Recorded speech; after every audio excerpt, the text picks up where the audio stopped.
కేమో అమృతం పంచి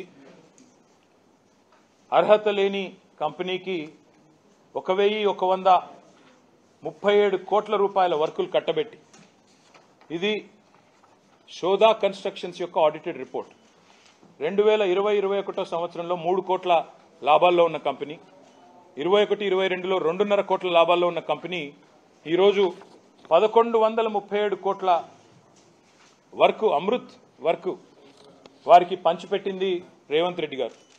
అర్హత లేని కంపెనీ, అడ్రస్ లేని కంపెనీ, ఆయనకున్న అర్హతల్లా రేవంత్ రెడ్డి గారి బావమరిది కావడమే. ఆ కంపెనీకి ఈరోజు ఇంత పెద్ద ఎత్తున ఐహెచ్పి లాంటి కంపెనీతో జాయింట్ వెంచర్ కుదిరించి ఇక్కడ చూడండి ఐహెచ్పి యొక్క దయార్ద్ర హృదయం ఎంత గొప్పది అంటే వాళ్ళ హృదయం ఎంత పెద్దది అంటే ఇంత పెద్ద కంపెనీ ఐహెచ్పి లాంటి కంపెనీ వాళ్ళేమో 20% పని చేస్తారంట. ఈ 1137 కోట్ల కాంట్రాక్ట్లో 80% పని రేవంత్ రెడ్డి గారి బావమరిది గారి కంపెనీ చేస్తుందట. ఏ కంపెనీకి అయితే 2 కోట్ల లాభాల్లో ఉందో ఆ కంపెనీ దాదాపు 800-900 కోట్ల వరకు వాళ్ళు చేస్తారట. మరి వాళ్ళకి పైసలు ఎడికెళ్ళి వస్తాయి, ఏదేడికెళ్ళి వస్తుంది చెప్పాలి. మేము నిన్న కేంద్ర పట్టణాభివృద్ధి శాఖ మంత్రి మనోహర్ లాల్ ఖట్టర్ గారిని అడిగినాం, కలిసాం, అందరం ఎంపీలందరం కలిసి చెప్పినాం వారికి 8,888 కోట్ల రూపాయలతో ఫిబ్రవరి ఈ సంవత్సరంలో మీ కేంద్ర ప్రభుత్వ డబ్బులు ఏవైతున్నాయో వాటికి టెండర్లు రాష్ట్ర ప్రభుత్వం పిలిచింది, 6 ప్యాకేజీల్లో పిలిచింది. ఈ 6 ప్యాకేజీల వివరాలు ఇంతవరకు ఏ వెబ్సైట్లో లేవు. రైట్ టు ఇన్ఫర్మేషన్ యాక్ట్ ద్వారా అడుగుదామంటే అక్కడ కూడా ఎలాంటి వివరాలు దొరకట్లేదు.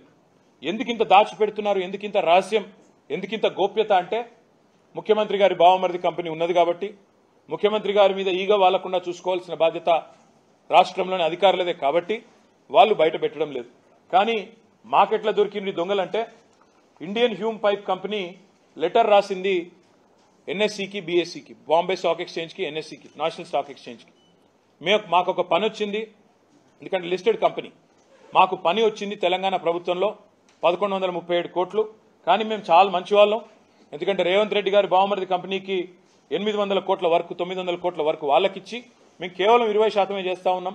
మేము వాళ్ళకంటే 1000 రెట్లు ఎక్కువ పెద్ద కంపెనీ అయినా మా గుండె కూడా పెద్దది కాబట్టి మేము రేవంత్ రెడ్డి గారి బావమరిది మీద ప్రేమతో మేము ఈ రకంగా తప్పుకున్నామని వారు చెప్తా ఉన్నారు. నేను ఒక్క మాట అంటా ఉన్నా రేవంత్ రెడ్డి ప్రభుత్వాన్ని, అదేవిధంగా కాంగ్రెస్ ప్రభుత్వాన్ని. రేవంత్ రెడ్డి గారు మీ బావమరిది గారికేమో అమృతం పంచి వాళ్ళ కొడంగల్ వాసులకు విషం పంచుతా ఉన్నాం ఫార్మా పేరిట. ఇది ప్రజలందరూ చూస్తూ ఉన్నారు. నిన్న జరిగిన సంఘటన ప్రజల తిరుగుబాటు ఏదైతే కొడంగల్లో ప్రారంభమైందో మీ బావమరిదికేమో ఇక్కడ అమృతు, మీ అల్లుడు గారి ఫార్మా కంపెనీకేమో కొడంగల్లో భూములు గుంజుకోవాలా, దానికి మీ తిరుపతి రెడ్డి గారి దాదాగిరి, అల్లుడు కోసం ఈరోజు కొడంగల్ని బలిపెట్టే పరిస్థితి ఈరోజు కనబడతా ఉంది. అందుకే ప్రజల తిరుగుబాటు కూడా అక్కడ మొదలైంది. ఇంకా విచిత్రం ఏమంటే రుణమాఫీకి డబ్బులు లేవు, రైతు బంధుకు లేవు, డబ్బులు ఎగ్గొట్టినారు ఆల్రెడీ వానాకాలం, పింఛన్ల పెంపు కోసం డబ్బులు లేవు, తులం బంగారం ఇవ్వడానికి డబ్బులు లేవు, మహిళలకి 2,500 రూపాయలు ఇచ్చేదానికి లేవు డబ్బులు. కానీ చాలా విచిత్రం, మహారాష్ట్ర ఎన్నికల్లో సిగ్గు లేకుండా 300 కోట్లతో అడ్వర్టైజ్మెంట్లు ఇవ్వడానికి మాత్రం డబ్బులు ఉన్నాయి. 300 కోట్లని నేను ఊరికే ఆరోపించట్లేదు.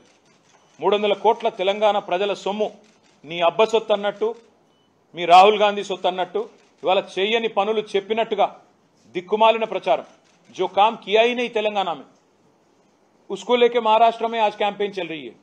महाराष्ट्र में राहुल गांधी झूठ बोलते हैं, कहते हैं कि हम हर महिला को हर महीना 2,500 रुपीस हम डिपॉजिट करते हैं महालक्ष्मी स्कीम के अंदर.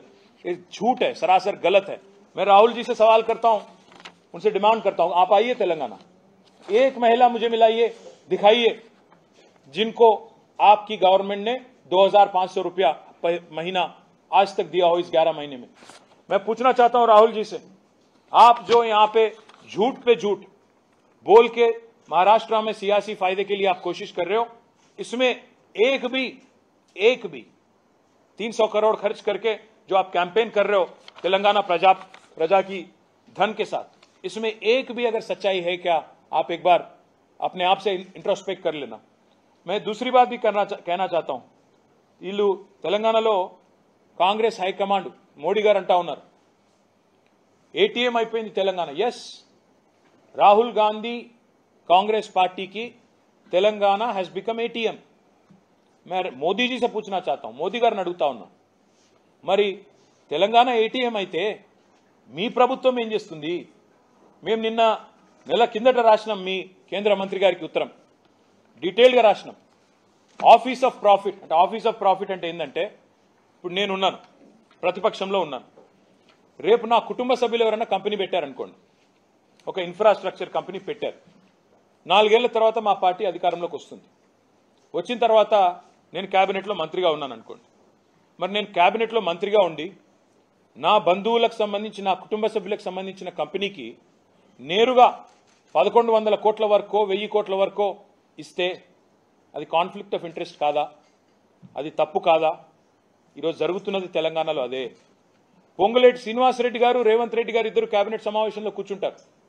రేవంత్ రెడ్డి గారి బావమరిదికి 1100 కోట్ల వరకు, పొంగులేటి గారికి 4350 కోట్ల వరకు. ఇది ఆఫీస్ ఆఫ్ ప్రాఫిట్ కిందికి రాదా? ఆర్టికల్ 191 సెక్షన్ 1 బ్రీచ్ కాదా? ఉల్లంఘన కాదా? నేను కేంద్ర ప్రభుత్వాన్ని అడుగుతా ఉన్నా.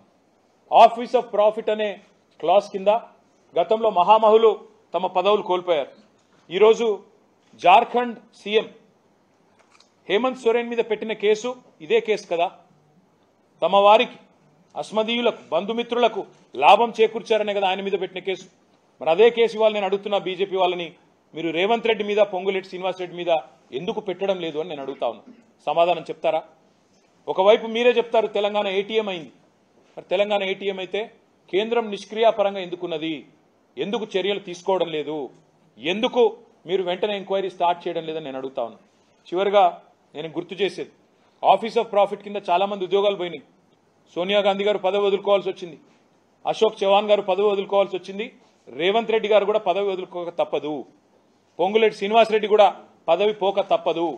ఎందుకంటే కౌన్సిల్లో కూర్చొని, కేబినెట్లో కూర్చొని, కేబినెట్ మీటింగ్లో కూర్చొని నువ్వే అప్రూవల్ చెప్పి తర్వాత నీ కంపెనీకి నువ్వే ఇచ్చుకుంటే అది డైరెక్ట్గా ఉల్లంఘన కాదా అని నేను అడుగుతా ఉన్నా. అందుకే నేను ఈ బడా కాంట్రాక్టర్లు నడుపుతున్న ఈ ప్రభుత్వం ఏదైతే ఉందో వారికి నేను ఒకటే చెప్తా ఉన్నా. మీరు అడుగుతున్నారు నిన్న పొంగులేటి గారు, మీకేం పని ఢిల్లీలో అంటున్నాడు. అంటే ఢిల్లీకి వచ్చి 26 సార్లు 26 పైసలు దేని అసమర్థుల కంటే ప్రధాన ప్రతిపక్షంగా మేము ఢిల్లీకి వస్తాం. ఇక్కడ ఉన్న కేంద్ర ప్రభుత్వాన్ని, ఇక్కడ ఉన్న కేంద్రంలోని అధికారుల్ని, కేంద్రంలోని సంస్థల్ని, ప్రెస్ని కలుస్తాం. దేశ ప్రజల దృష్టికి మీ మోసాన్ని తీసుకొస్తాం. మీకెందుకు భయం అవుతుంది మేము ఢిల్లీకి వస్తే? మీకెందుకు ఇబ్బంది అవుతుందని నేను అడుగుతా ఉన్నా. ఇంకొక మాట కూడా నేను విజ్ఞప్తి చేస్తా ఉన్నా. मैं रिक्वेस्ट करना चाहता हूं इलेक्शन कमीशन ऑफ इंडिया को भी कि आप महाराष्ट्र और तेलंगाना की जो बॉर्डर एरिया है इसमें आप भी और चेक पोस्ट लगाओ, क्योंकि आज तेलंगाना एटीएम बन गया कांग्रेस के लिए. महाराष्ट्र के इलेक्शन में काफी सारा पैसा आज तेलंगाना से वहां तक, महाराष्ट्र तक बह रहा है. అక్కడ దాకా వరద బారుతా ఉంది ఇవాళ డబ్బులది. ఖచ్చితంగా వాళ్ళు కూడా పరిశీలించాలి ఎలక్షన్ కమిషన్ కూడా నేను డిమాండ్ చేస్తా ఉన్నా. ఇంకొక మాట కూడా నేను చివరిగా చెప్తా ఉన్నా. ప్రభుత్వ వైఫల్యాలను మేము చీల్చి చెండాడుతుంటే, వీళ్ళ స్కామ్లు ఒకటి తర్వాత ఒకటి బయట పెడుతుంటే వీళ్ళకు దడబట్టుకుంది.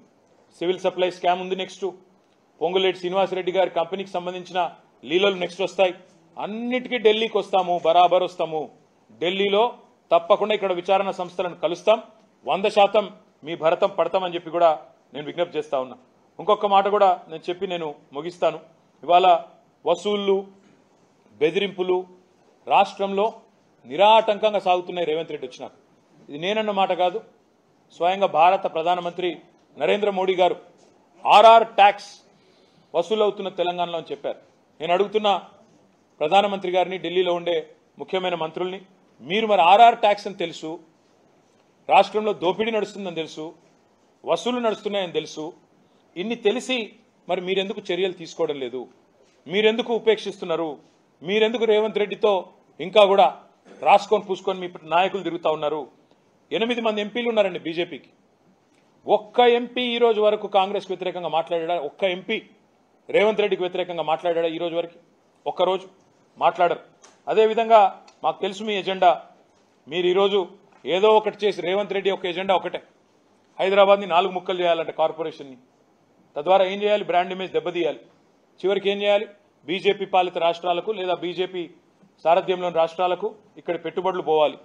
మొత్తానికి తెలంగాణ అనేది విఫల ప్రయోగంగా ఉండాలి. ఈ రకంగా మీరు ఏదైతే ప్రయత్నాలు చేస్తున్నారో తప్పకుండా పరిపాలన చేతగాక ప్రజల్ని పక్కదారి పట్టించే ప్రయత్నం చేస్తున్నారో ఈ చేతగాని ముఖ్యమంత్రి చావలేని ప్రభుత్వం చేస్తున్న అవినీతిని ఎండగడుతూనే ఉంటాం. మీ అనుభవ రాహిత్యం వల్ల ఈరోజు ప్రజలు బాధలు పడతా ఉన్నారు. చివరికి ప్రజలు తిరగబడి మీ సొంత నియోజకవర్గం కొడంగల్లోనే మీరు సెక్యూరిటీ లేకుండా పోలేని పరిస్థితి. రైతుల భూములు లాక్కుంటానంటే రైతులు తిరగబడుతున్నారు. కాబట్టి ఇకనైనా బుద్ధి తెచ్చుకోండి, తప్పులు చేయకండి. మీ అమృత్ స్కామ్ను, మీ సివిల్ సప్లై స్కామ్ను, మీ రెవెన్యూ మినిస్టర్ గారి స్కామ్లను ఒకటి తర్వాత ఒకటిగా ధారావాహికగా సీరియల్ ఎట్లయితే వస్తాయో ఎపిసోడ్ తర్వాత ఎపిసోడ్ బయట పెడుతూనే ఉంటాం. ఢిల్లీకి వస్తూనే ఉంటాం. ఢిల్లీ ద్వారా జాతి మొత్తం దృష్టికి కూడా ఇవాళ ఈ క్రోనీ క్యాపిటలిజం, ఈ కరప్షన్ని ఎండగడతామని చెప్తూ ఇవాళ పత్రికా సమావేశంలో పాల్గొన్న మిత్రులందరికీ పేరు పేరున ధన్యవాదాలు. నమస్కారం.